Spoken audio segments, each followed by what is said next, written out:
Esra 8 ayat 1 sampai 36.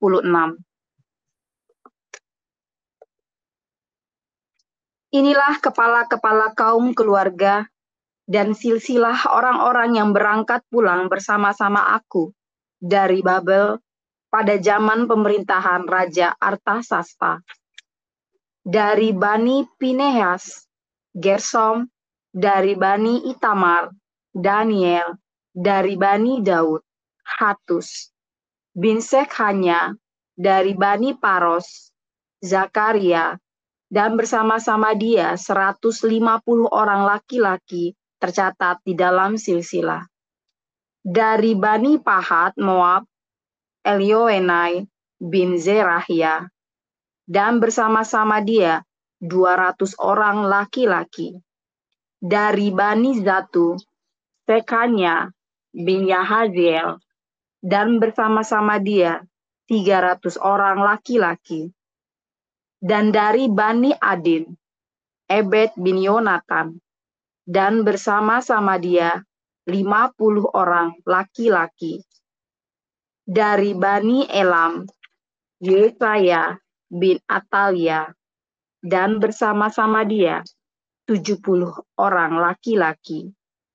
Dan dari Bani Sefaka, Zebaza bin Mikhael; dan bersama-sama dia 80 orang laki-laki. Dan dari Bani Yoab, Obaja bin Yehiel; dan bersama-sama dia 218 orang laki-laki. Dan dari Bani, Selomit bin Yosifia; dan bersama-sama dia 160 orang laki-laki. Dan dari Bani Bebai, Zakaria bin Bebai; dan bersama-sama dia 28 orang laki-laki.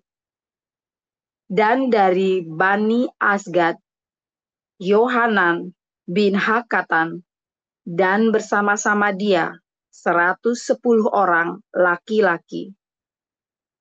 Dan dari Bani Adonikam yang datang kemudian, dan inilah nama mereka: Elifelet, Yehiel, dan Samaya; dan bersama-sama mereka 60 orang laki-laki. Dan dari Bani Bikwai, Utai, dan Zabud; dan bersama-sama dia 70 orang laki-laki. Aku menghimpunkan mereka dekat sungai yang mengalir ke Ahawa, dan di sana kami berkemah 3 hari lamanya.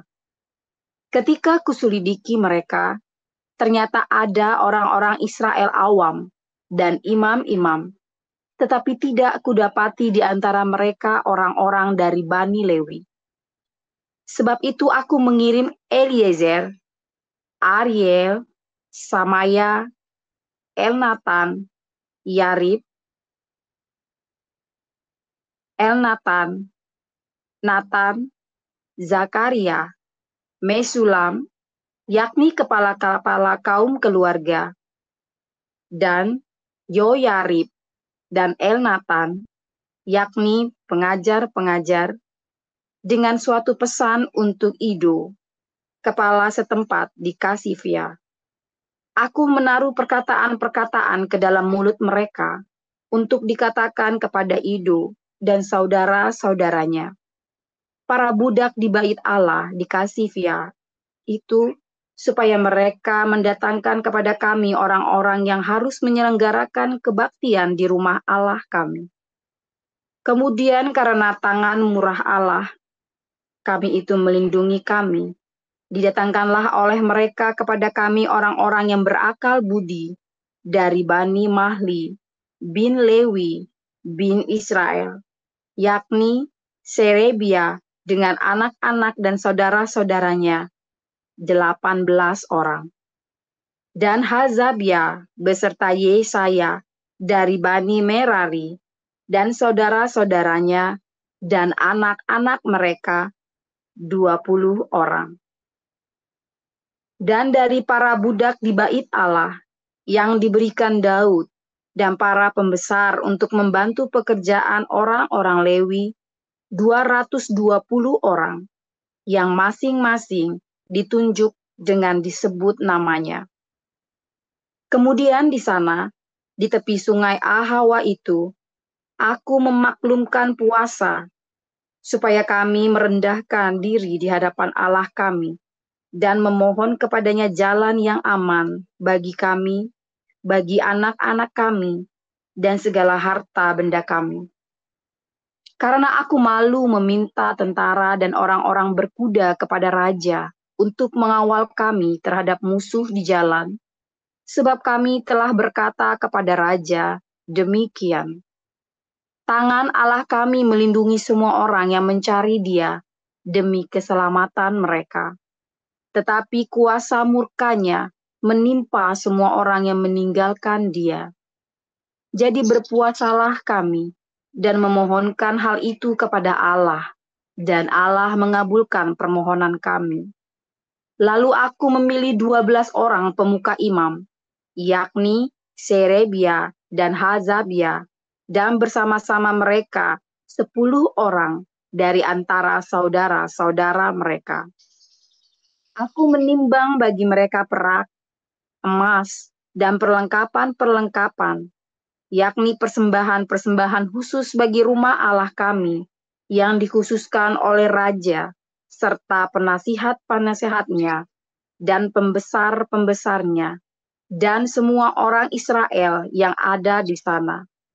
Pula aku menimbang untuk menyerahkan ke tangan mereka perak 650 talenta, perlengkapan perak seharga 100 talenta, emas 100 talenta, 20 piala emas seharga 1000 dirham, dan 2 buah perlengkapan daripada tembaga murni yang mengkilat dan indah seperti emas. Dan aku berkata kepada mereka, kamu kudus bagi Tuhan, dan perlengkapan-perlengkapan ini pun kudus. Dan perak dan emas ini adalah persembahan sukarela kepada Tuhan, Allah nenek moyangmu. Rawatlah dan jagalah itu, sampai kamu dapat menimbangnya di depan para pemuka imam, serta orang-orang Lewi, dan para pemimpin kaum keluarga orang Israel di Yerusalem, di dalam bilik-bilik rumah Tuhan. Lalu para imam dan orang-orang Lewi menerima perak dan emas dan perlengkapan-perlengkapan yang telah ditimbang itu untuk dibawa ke Yerusalem, ke rumah Allah kami. Kemudian berangkatlah kami dari sungai Ahawa pergi ke Yerusalem pada tanggal 12 bulan pertama untuk berjalan ke Yerusalem. Dan tangan Allah kami melindungi kami dan menghindarkan kami dari tangan musuh-musuh dan penyamun.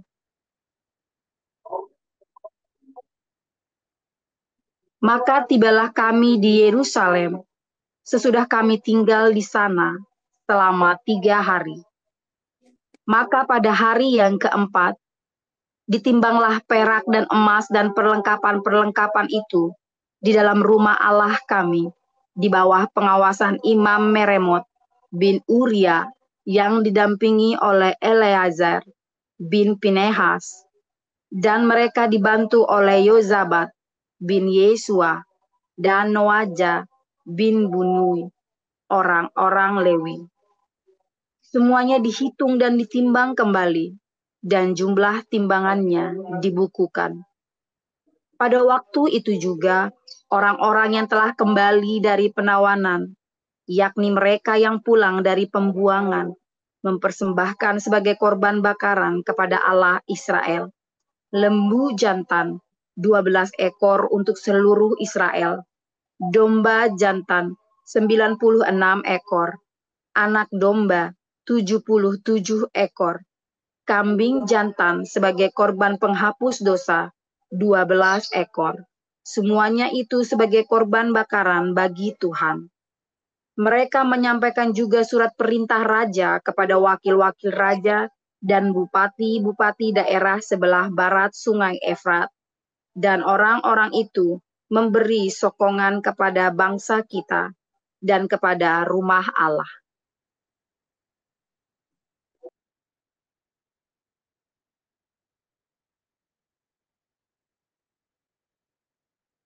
Kami lanjutkan dari Markus 11 ayat 1 sampai 33. Ketika Yesus dan murid-muridnya telah dekat Yerusalem, dekat Betfage dan Betania yang terletak di Bukit Zaitun, Yesus menyuruh dua orang muridnya dengan pesan, "Pergilah ke kampung yang di depan itu. Pada waktu kamu masuk ke situ, kamu akan segera menemukan seekor keledai muda tertambat yang belum pernah ditunggangi orang. Lepaskan keledai itu dan bawalah kemari. Dan jika ada yang mengatakan kepadamu, mengapa kamu melakukan itu, jawablah, Tuhan memerlukannya. Ia akan segera mengembalikannya ke sini." Mereka pun pergi dan menemukan seekor keledai muda tertambat di depan pintu di luar, di pinggir jalan, lalu melepaskannya.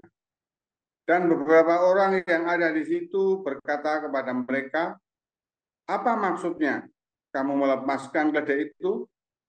Lalu mereka menjawab seperti yang sudah dikatakan Yesus. Maka orang-orang itu membiarkan mereka. Lalu mereka membawa keledai itu kepada Yesus dan mengalasinya dengan pakaian mereka. Kemudian Yesus naik ke atasnya. Banyak orang yang menghamparkan pakaiannya di jalan.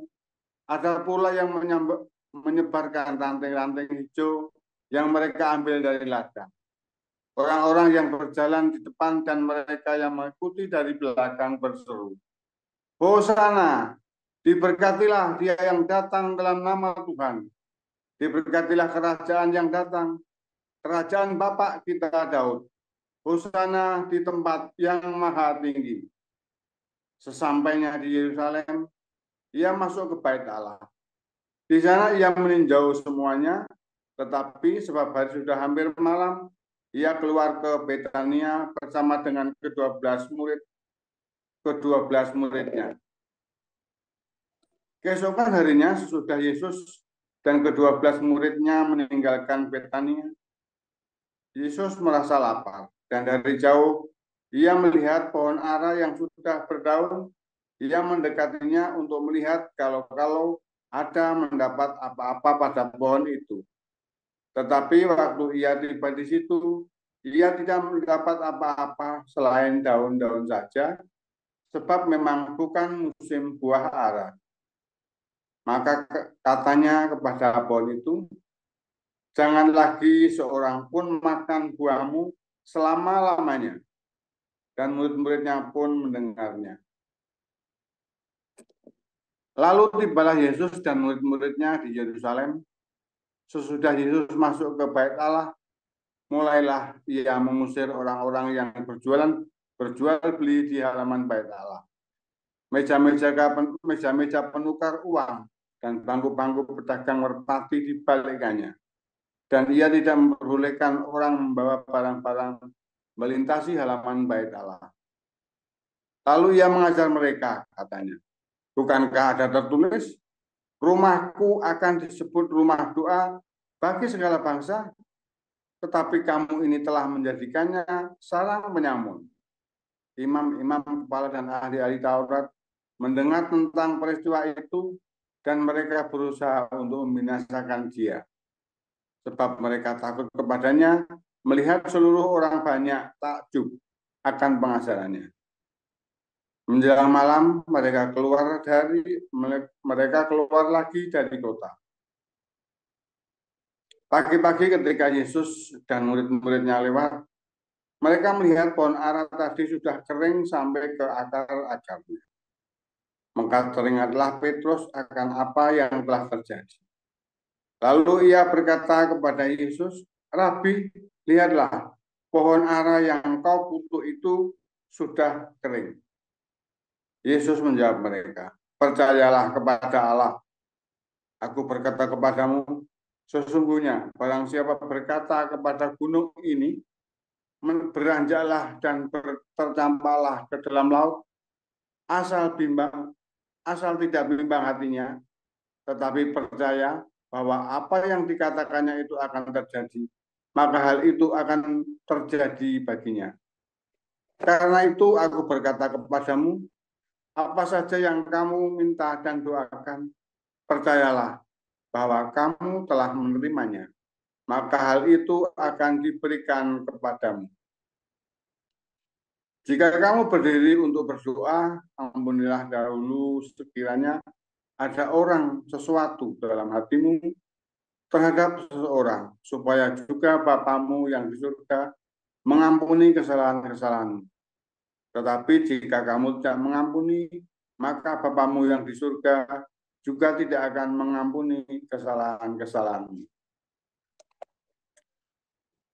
Lalu Yesus dan murid-muridnya tiba pula di Yerusalem. Ketika Yesus berjalan di halaman Bait Allah, datanglah kepadanya imam-imam kepala, ahli-ahli Taurat dan tua-tua, dan bertanya kepadanya, dengan kuasa manakah engkau melakukan hal-hal itu? Dan di manakah yang dan siapakah yang memberikan kuasa itu kepadamu? Sehingga engkau melakukan hal-hal itu? Jawab Yesus kepada mereka, aku akan mengajukan satu pertanyaan kepadamu. Berikanlah aku jawabnya, maka aku akan mengatakan kepadamu dengan kuasa manakah aku melakukan hal-hal itu. Baptisan Yohanes itu dari surga atau dari manusia? Berikanlah aku jawabnya. Mereka memperbincangkannya di antara mereka dan berkata, jikalau kita katakan dari surga, ia akan berkata, kalau begitu mengapakah kamu tidak percaya kepadanya? Tetapi masakan kita katakan dari manusia?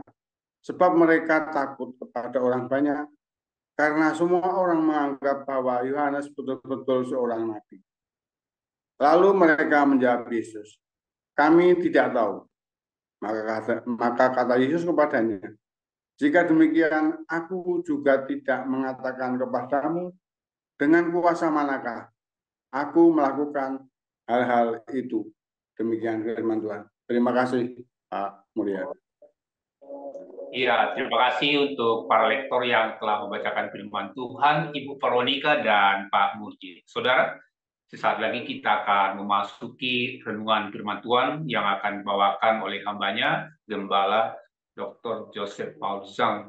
Dengan temanya adalah minta sama Tuhan saja. Ya, kami persilakan Pastor langsung saja. Haleluya, firman Tuhan selalu baru setiap hari. Jika kita menanti-nantikan firman Tuhan dengan penuh cinta, dengan pengharapan yang teguh, jangan lupa berbuat baik setiap hari, saudara, ya, dengan sukacita yang mantap hatimu, saudara, waktu berbuat baik. Jangan ragu, tidak ada yang salah dengan berbuat baik. Ya, tapi yang salah adalah kalau kamu ongrongan. Oh kasihan ya, kesamber itu kamu. Belas kasih itu bukan kasihan ya. Kalau kasihan kamu tuh gampang dimanfaatkan itu ya nanti ya, kamu gampang itu ongrongan. Ya. Nah banyak kali orang, saya ini sudah banyak berbuat baik, tapi kenapa doa saya belum dijawab ya? Nah itulah dia. Karena apa? Karena ongrongan berbuat baikmu. Orang itu tidak perlu ditolong, kamu ongrongan. Ini aku belikan adikku sepeda motor, Kawasaki Ninja terbaru atau apa ya saudara ya. Ini saya baru Pak Pendeta tetap belikan mobil yang bagus saudara. Itu perbuatan baik yang tidak perlu saudara ya. Aduh saya bukannya nggak butuh mobil ya, saya butuh mobil.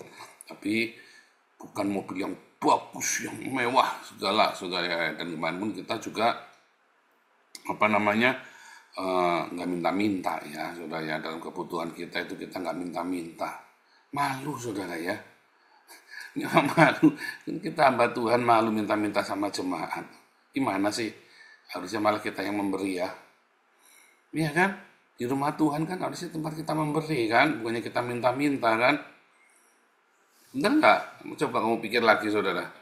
Kalau hamba Tuhan sebagai ayah rohanimu, minta-minta sama kamu lah, terus kamu gimana saudara? Oke, live ini disiarkan juga di Facebook sama TikTok ya. Ada di TikTok Nabi Joseph Paulsan, ya Nabi 26 Joseph Paulsan, dan juga ada di Facebook Joseph Paulsan ya. Masuk, like, live, subscribe, viralkan, jangan lupa viralkan ya saudara ya. Saudara, ketika kita punya suatu kebutuhan, ya kita doa apa minta sama orang, saudara. Minta ini termasuk utang. Jujur, utang, saudara, lebih gampang ya. Lebih baik, lebih gampang kita minta sama orang. Benar nggak? Paling gampang, saudara. Tuh kenapa nggak doa? Sudah, Pak. Benar. Sudah doa belum, saudara? Jangan-jangan kamu belum berdoa, rasamu sudah berdoa, tapi ternyata kamu nggak berdoa sebenarnya. Karena apa?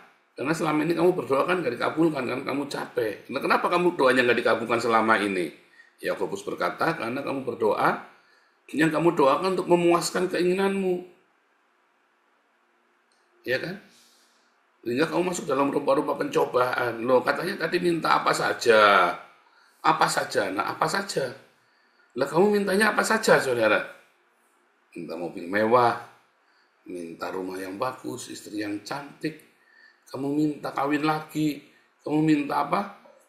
Minta pengen bisa ini, bisa itu, yang tidak karu-karuan, saudara, yang sebenarnya kamu tidak perlu.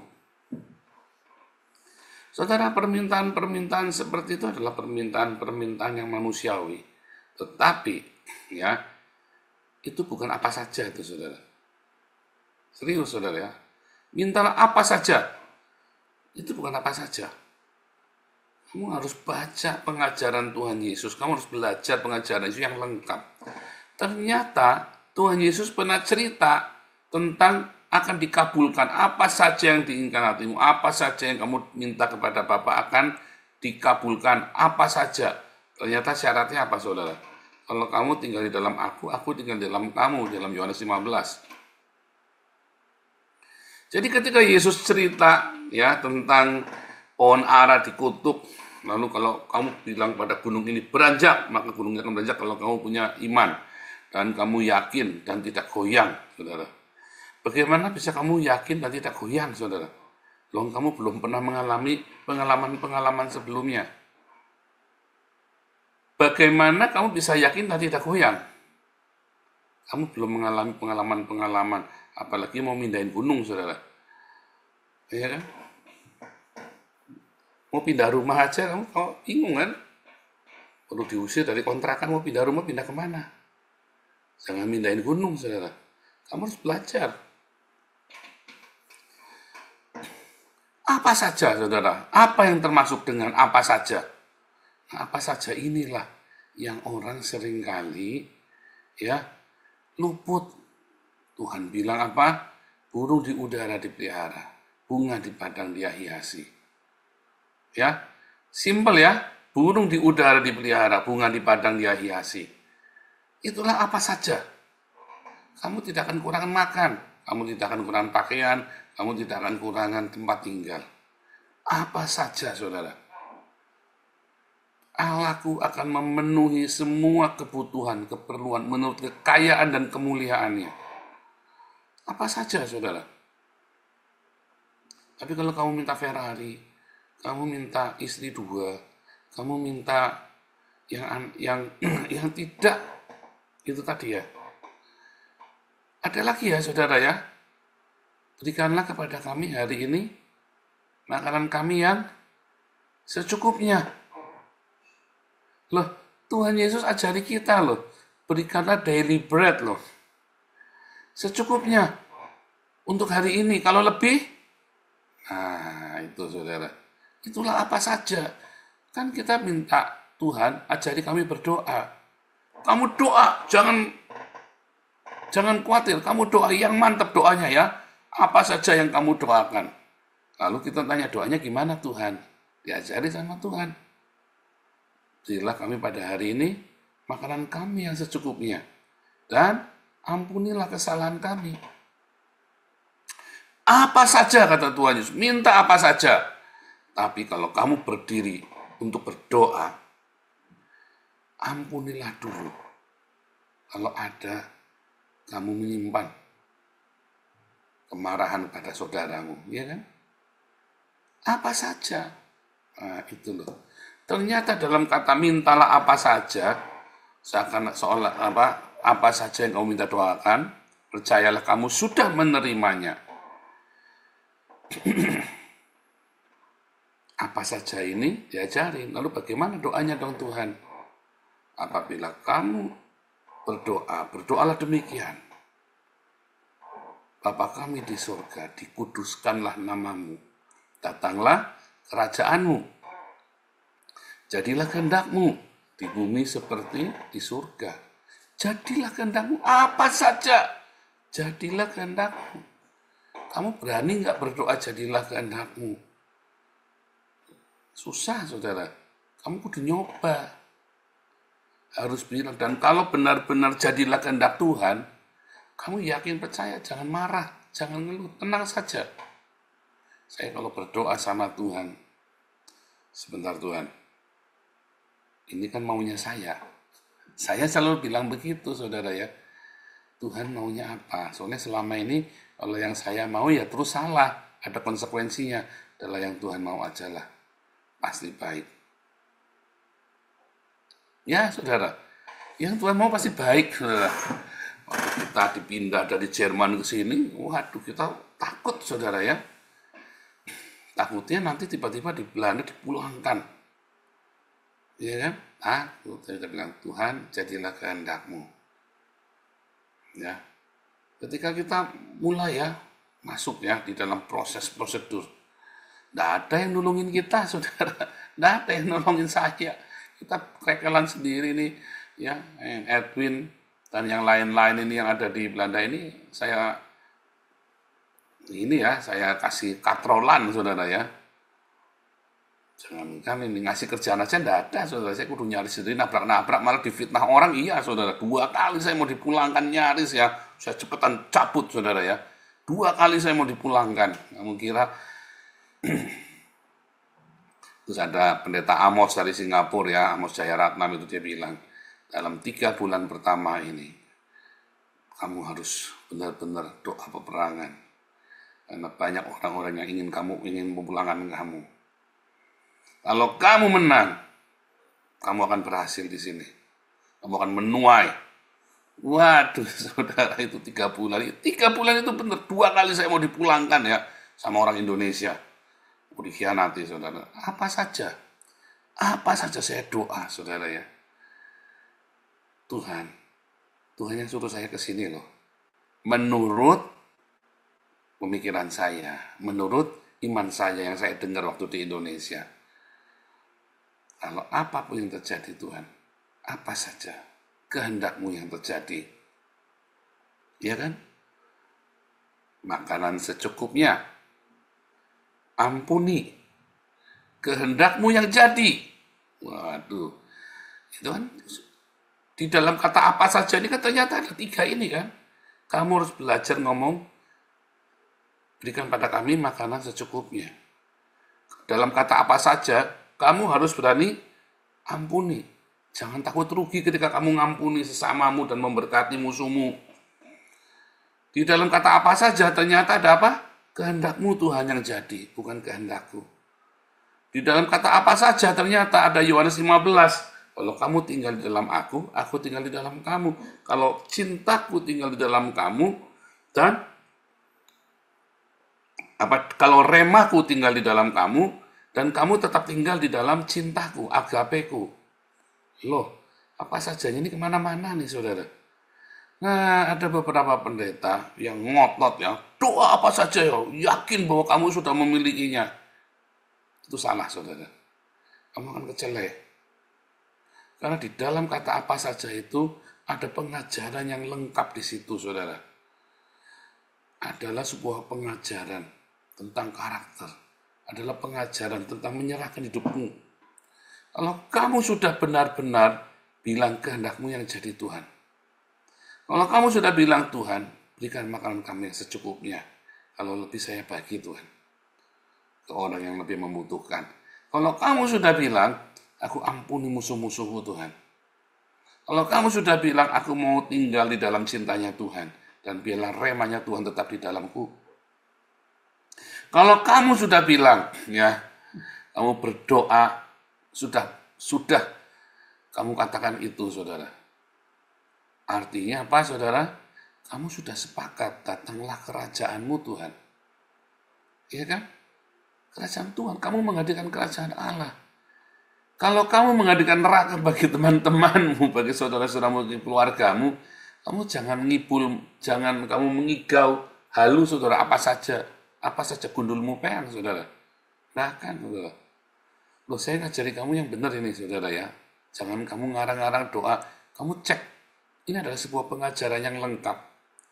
Jangan halu, ya. Jangan halu. Kalau di dalam kata apa saja ternyata ada pengajaran yang lengkap. Tapi kalau itu kan susah, Pak. Enggak, itu gampang.